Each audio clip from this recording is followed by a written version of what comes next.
So second year MCQs के अंदर 2010 का पहला multiple choice question, transformers are used in circuits containing, transformer इस्तेमाल किए जाते हैं उन सर्किट्स में जो कि क्या हो, पहले ऑप्शन में लिखा हुआ है डीसी अलोन, सिर्फ डायरेक्ट करंट इस्तेमाल हो रहा है, एसी अलोन सिर्फ ऑल्टरनेटिंग करंट इस्तेमाल हो रहा है, both alternating current and direct current, और नॉन इंडक्टिव वाइंडिंग जिसमें होती है। तो देखो मैं आपको बताता हूँ, ट्रांसफार्मर्स वर्क करते हैं on the principle of mutual induction. Mutual induction में एक वायर यानी कि प्राइमरी वायर के अंदर होने वाले करंट की चेंज की वजह से दूसरे वायर के अंदर ईएमएफ इंड्यूस होता है। करंट चेंज होगा तो ईएमएफ इंड्यूस होगा in the secondary coil. DC जो है डायरेक्ट करंट, उसकी उसमें कोई फ्लक्चुएशन होती ही नहीं है, ठीक है ना, वो कांस्टेंट होता है। तो अगर वो कांस्टेंट होगा तो ट्रांसफार्मर को इस्तेमाल करने का कोई फ़ायदा नहीं है, क्योंकि अगर करंट चेंज नहीं होगा तो सेकेंडरी कॉइल के अंदर कोई ईएमएफ जनरेट नहीं होगा। तो याद रखिए ट्रांसफार्मर सिर्फ और सिर्फ ऑल्टरनेट करंट में इस्तेमाल किए जाते हैं। जो ऑल्टरनेट करंट वाले सर्किट्स हैं उन्हीं में ट्रांसफार्मर का फ़ायदा है, क्योंकि ऑल्टरनेटिंग करंट ही ऑल्टरनेट होगा, और अगर करंट ऑल्टरनेट होगा तो सेकेंडरी कॉइल के अंदर ईएमएफ इंड्यूस होगा, यानी कि स्टेप अप कर सकते हैं या स्टेप डाउन कर सकते हैं। Number 2, a single device containing ammeter, voltmeter and ohmmeter is called. तो याद रखिए एक ऐसी डिवाइस जिसमें एम मीटर भी लगा होता है, वोल्ट मीटर भी लगा होता है, ओम मीटर भी लगा होता है, वो कहलाती है ए वी ओ मीटर। ठीक है ना, ये एक और उसका नाम है, तो मैंने बोला कि इसको भी आपको बता दूं, ये ए वी ओ मीटर कहलाता है। और यही जो ए वी ओ मीटर है ना, इसका दूसरा नाम होता है मल्टीमीटर। ठीक है, मल्टीमीटर से भी आप याद रख सकते हो कि मल्टीमीटर एक ऐसा सर्किट है जो कि एक से ज़्यादा मल्टीमीटर आ रहा है, जाहिर सी बात है नाम। तो इसके अंदर जो है वो एम मीटर, वोल्ट मीटर और ओम मीटर तीनों सर्किट्स लगे हुए होते हैं। Number 3, in a semiconductor the energy gap between the valence band and the conduction band. Semiconductors में जो एनर्जी गैप होता है between valence bands and conduction band, याद रखिए वो होता है बहुत नैरो। ठीक है, सेमीकंडक्टर्स के अंदर यानी कि आप देखोगे ना कंडक्शन बैंड और वैलेंस बैंड उनके दरमियान में एक नैरो गैप होता है, यानी कि गैप ज़्यादा नहीं होता। जबकि अगर इसी गैप की बात की जाए इन इंसुलेटर्स तो वो होता है बहुत ही ज़्यादा वाइड, और अगर बात की जाए कंडक्टर्स की तो कोई गैप होता ही नहीं है। ठीक है ना, बस ये तीन ही ऑप्शन हो सकते हैं, वाइड गैप होगा तो इंसुलेटर होगा, गैप नहीं होगा तो इसका मतलब कंडक्टर होंगे, और सेमीकंडक्टर में गैप तो होता है बट वो नैरो गैप होता है। Number 4, the emissive power of black body is proportional to. यहाँ पे स्टीफन बोल्ट्जमैन लॉ से रिलेटेड क्वेश्चन है हमारे पास, जिसके मुताबिक जो एमिसिव पावर होती है ब्लैक बॉडी की, जो भी वो एनर्जी इमिट करता है per unit area per unit time, वो डायरेक्टली प्रोपोर्शनल होती है to the fourth power of its absolute temperature. ऐसा है स्टीफन बोल्ट्जमैन लॉ जो है, इसी वजह से यहाँ पर आप देख लीजिए the emissive power of black body is proportional to T to the power 4। Number 5, the phenomenon of pair production takes place if the energy of photon is greater than। Pair production कब होता है? जब incident photon की energy, तो एक constant value है याद रखनी है आपने, वो होता है 1.02 मेगा इलेक्ट्रॉन वोल्ट। अगर जो इंसिडेंट फोटोन होता है, जब पेयर प्रोडक्शन अगर आपने स्टडी किया होगा तो उसमें देखा होगा एक फोटोन लाजमी होना चाहिए जो एक हैवी न्यूक्लियस के करीब से गुजरेगा, तो उसकी एक पर्टिकुलर एनर्जी होगी तो ही पेयर प्रोडक्शन पॉसिबल है, और ये कांस्टेंट वैल्यू को आप याद रखिएगा 1.02 mega electron volt. Number 6, Brackett series of hydrogen atom spectrum lies in the. जो ब्रैकेट सीरीज है वो कहाँ लाया करती है? ठीक है, तो सीरीज आपको याद होनी चाहिए, Lyman series, Balmer series, Paschen series, Brackett series and Pfund series. ठीक है ना, जिसको पीएफ से आप शो कर सकते हो। ठीक है ना, ये सीरीज़ याद होनी चाहिए, और फिर याद होना चाहिए कि ये तीन रीजन्स के अंदर डिवाइड हुई हुई होती है। जो बेलमर रीजन होता है सीरीज़, वो होता है हमारे विजिबल रीजन के अंदर। ठीक है, लेमन सीरीज़ जो होती है ये होती है अल्ट्रावायलेट रीजन में, और बाकी जो सीरीज़ हैं ये सब पाई जाती हैं इंफ्रा रेड रीजन में। तो यहाँ पे जो हमारे पास क्वेश्चन है वो है ब्रैकेट सीरीज से रिलेटेड, तो ब्रैकेट सीरीज लाई होती है इंफ्रा रेड रीजन के अंदर। तो सेकेंड ऑप्शन क्लियरली नज़र आ रहा है infrared region. Number 7, the radioactive decay law, the law of radioactive decay, इसमें से कौन सा ऑप्शन सही रहेगा? N is equal to N naught E to the power lambda T, but minus sign लाजमी होता है, ये बात याद रखनी है, तो ये ऑप्शन तो वैसे ही गलत हो गया। ठीक है ना, फिर इसके अंदर हमारे पास डेल्टा एन भी नहीं होता, इसको भी रहने दीजिए। फिर यहाँ पे एन नॉट ओवर एन नहीं होता, ये भी गलत हो गया।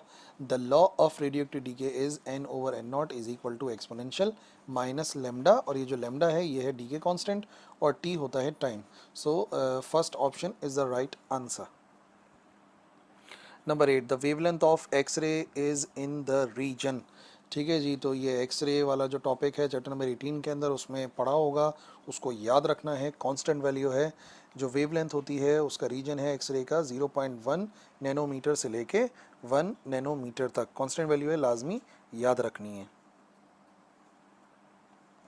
Number 9, donor impurities are. Donor impurities कौन सी होती हैं, याद रखिए।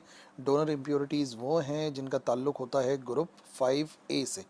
ठीक है, ग्रुप 5A वाली जो होती हैं यानी कि पेंटावैलेंट एलिमेंट, वो सारी की सारी डोनर इम्प्योरिटीज़ कहलाती हैं। आपने वो एलिमेंट देखना है, वो एलिमेंट्स देखने हैं जो कि ग्रुप 5A से ताल्लुक़ रखते हों। ठीक है, तो चलो चौथे से स्टार्ट करते हैं। लिथियम थर्ड ग्रुप से ताल्लुक़ रखता है, फर्स्ट ग्रुप से ताल्लुक़ रखता है, तो जाहिर सी बात है इट इज़ नॉट पॉसिबल। पहले ये वाला ऑप्शन तो गलत हो गया। इसी तरीके से जो जो मिलता चला जाए। अच्छा जी, सिलिकॉन का ताल्लुक़ ग्रुप 4 से होता है, तो ये वाला ऑप्शन भी गलत हो गया। ठीक है, इंडियम है, गैलियम है, और एस बी यानी कि एंटीमनी और आर्सेनिक। फिफ्थ ग्रुप के एलिमेंट होते हैं एंटीमनी एंड आर्सेनिक। ठीक है, डोनर इम्प्योरिटीज़ फिफ्थ ग्रुप की होती हैं, और ये दोनों आप याद भी रख सकते हैं। ठीक है जी। नंबर 10, दो स्टीम इंजन्स हैं A and B, have their sources, दोनों के सोर्सेज हैं 600 और 400 पे, and their sinks at 300 degree Celsius and 200 degree Celsius respectively. तो ऑप्शंस देख लेते हैं क्या करेक्ट है। दे आर इक्वली एफिशिएंट, दोनों इक्वली एफिशिएंट हैं। ए बी से ज़्यादा एफिशिएंट है, बी ए से ज़्यादा एफिशिएंट है, या अगर उनके सिंक को इंटरचेंज कर दें तो एफिशिएंसी चेंज नहीं होगी। तो चौथा ऑप्शन तो देखो डायरेक्टली गलत हो गया। कैसे नहीं चेंज होगी, लाजमी तौर पे चेंज होगी अगर हम सिंक को चेंज करते हैं। इसका मतलब बस हमें एफिशिएंसी चेक करनी है, दोनों की एफिशिएंसी फाइंड कर लेंगे तो ईजिली हमें पता लग जाएगा कि एफिशिएंसीज कितनी है। तो देखो एफिशिएंसी का जो फार्मूला है ना, एफिशिएंसी बराबर होती है, ठीक है, 1 माइनस T2/T1। ठीक है, T2 होता है टेम्परेचर ऑफ सिंक और T1 होता है टेम्परेचर ऑफ हीट रेजरवायर, जो भी हीट रेजरवायर है। और फिर जब इस पूरी वैल्यू को सॉल्व करते हैं देन हम उसको मल्टीप्लाई करा देते हैं 100 से। ठीक है, तो ये तो फॉर्मूला होता है एफिशिएंसी ऑफ कार्नो इंजन का। तो अच्छा जी, अब क्या है कि हमें दो हैं स्टीम इंजन गिवन है, एक है ए, उसकी वैल्यू है 600 एंड 300, और दूसरा है 400 एंड 200। तो चेक कर लेते हैं one by one values put करके किसकी एफिशिएंसी ज़्यादा है।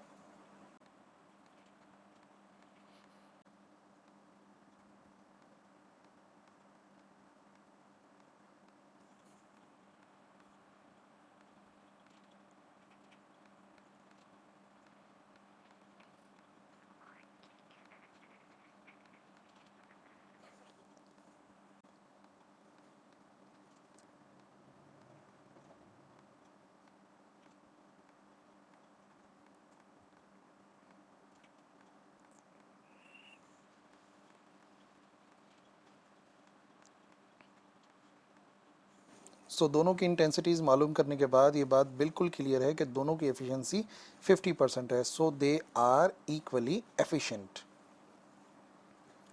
11, on Fahrenheit scale the temperature of 50 degree Celsius will be. Fahrenheit scale के ऊपर जो टेम्परेचर है 50 डिग्री सेल्सियस का वो कितना होगा, यानी कि सेल्सियस टू फ़ारेनहाइट जाना है, और सेल्सियस टू फ़ारेनहाइट जाने के लिए फॉर्मूला होता है NTC/5। ठीक है, तो हम क्या करेंगे NTC/5 और फिर इसमें प्लस करा देते हैं 32 को। अगर हम 32 प्लस करा देंगे NTC/5 में तो जो आंसर हमारे पास आता है टेम्परेचर का वो आंसर आता है फ़ारेनहाइट में। तो अभी फ़िलहाल अगर ये फार्मूला पता है तो हमें सिर्फ और सिर्फ यहाँ पे वैल्यूज़ पुट करनी है कि वैल्यूज़ कितनी कितनी है।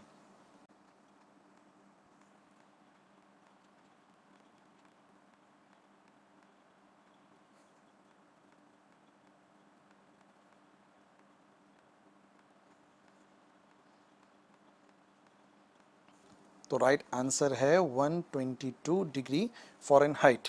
ठीक है ना, तो सिंपल हमने वैल्यूज़ पुट करी और वैल्यूज़ पुट करके हमारे पास आंसर आ जाएगा। तो टेम्परेचर चेंज हो सकता है बट फार्मूला यही है, इसी को यूज़ करके आप टेम्परेचर फाइंड कर सकते हैं इन Fahrenheit. 12, decreasing the separation of two positive charges by 1/2 will cause electrostatic force of repulsion change by।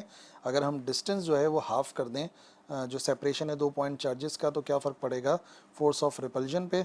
ठीक है, तो हमारे पास फॉर्मूला होता है के, एफ इज़ इक्वल टू के यानी कि कूलम्स कांस्टेंट, ठीक है, और दोनों चार्जेस हैं, टू पॉजिटिवली चार्ज हैं, ठीक है, तो दोनों एक दूसरे को रिपेल कर रहे होंगे, लेकिन एक होगा Q1 और एक होगा Q2। तो हमने चार्ज चेंज नहीं करे, सिर्फ हमने क्या करा है, हमने जो डिस्टेंस होता है आर स्क्वायर, उसको हमने क्या कर दिया, उसको हमने कर दिया है हाफ।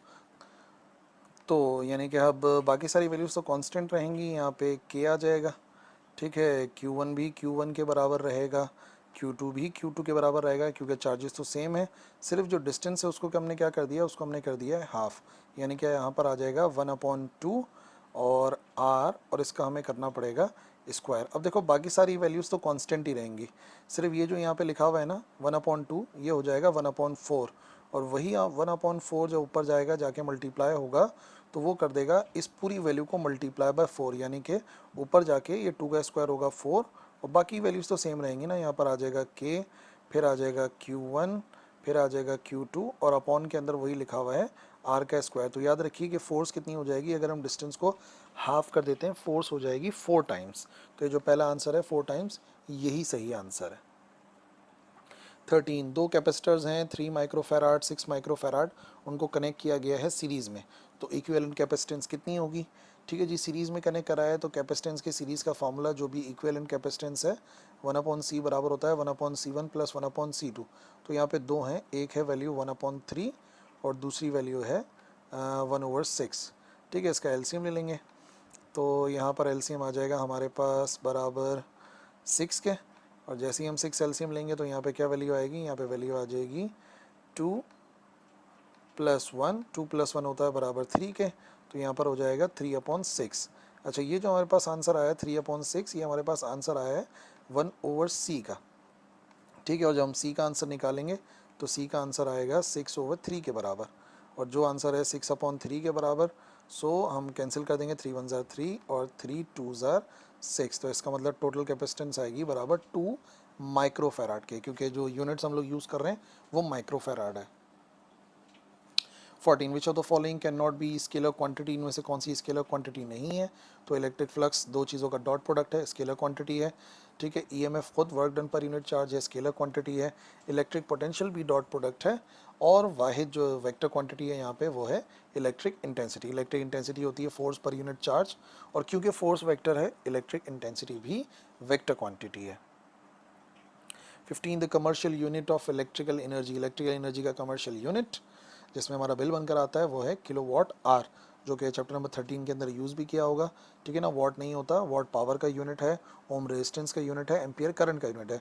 यहाँ पे वाहिद जो एनर्जी का यूनिट लिखा हुआ है वो है kilowatt hour. 16, the motional EMF induced in a coil is independent of, motional EMF जो इंड्यूस होता है वो इनमें किस फैक्टर पे डिपेंड नहीं करता, याद रखिए वो रेजिस्टेंस पे डिपेंड नहीं करता, ठीक है ना, रेजिस्टेंस पे करंट डिपेंड करता है, ना कि EMF, ठीक है। तो चेंज ऑफ फ्लक्स जितना ज़्यादा होगा मोशनल EMF उतना ज़्यादा बनेगा, नंबर ऑफ टर्न्स जितने ज़्यादा होंगे उतना मोशनल EMF ज़्यादा बनेगा, टाइम जितना ज़्यादा गुजरेगा मोशनल EMF ज़्यादा होगा, ठीक है ना। लेकिन याद रखिए वो रेजिस्टेंस पे डिपेंड नहीं करता, रेजिस्टेंस जो है वो करंट को तो अफेक्ट कर सकती है, EMF को नहीं।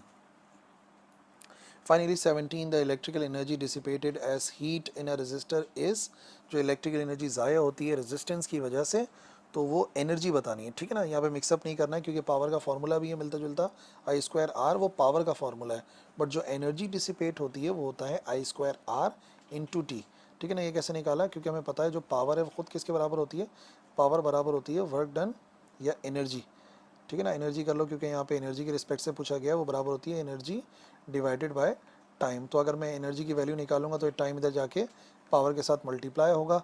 पावर का फार्मूला मैंने आपको बताया क्या होता है, रेजिस्टेंस वाला I²R, तो सिर्फ और सिर्फ ये T यहाँ पे I²R के साथ जाकर हो जाएगा मल्टीप्लाई। इसी वजह से मैंने कहा ध्यान से, एनर्जी पूछी गई है तो I²R T होगा आंसर।